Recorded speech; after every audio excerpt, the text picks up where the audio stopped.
ఇది జగనన్న కాలనీ అన్నమాట.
తొమ్మిది 9,735 మందికి ఇక్కడ ఇల్లులు కేటాయించి 3 సంవత్సరాలు పూర్తయితే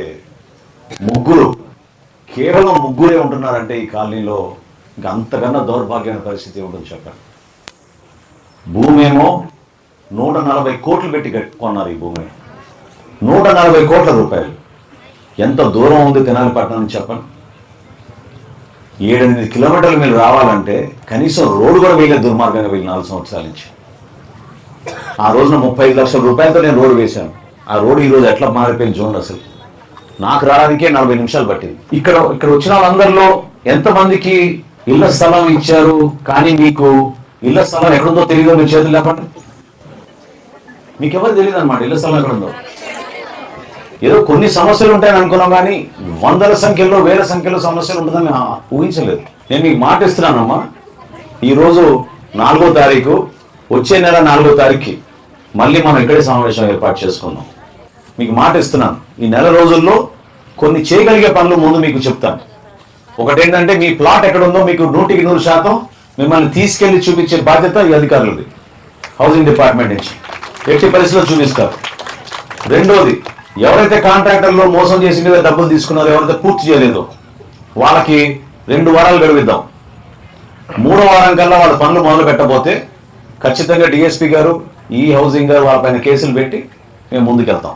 3వ అంశం, దీంతో పాటు మేము చేయాల్సింది ఏంటంటే, ఇప్పుడే మన పబ్లిక్ హెల్త్ అని చెప్పారు, ఖచ్చితంగా ఈ కాలనీని ఆదర్శవంతమైన కాలనీగా మార్చుతాం. అందులో ప్రధానమైన సమస్య ఏంటంటే, మనం రక్షిత మంచినీటి పథకం తీసుకురావాలి. దాదాపు 2,30,00,000 2.5 కోట్ల రూపాయలతోటి మీకు ఒక ఓవర్ హెడ్ ట్యాంక్ ఇక్కడే కట్టి నిర్మాణం చేసి ఇంటింటికి పైప్ లైన్ కొలా వేయించే బాధ్యత మాది.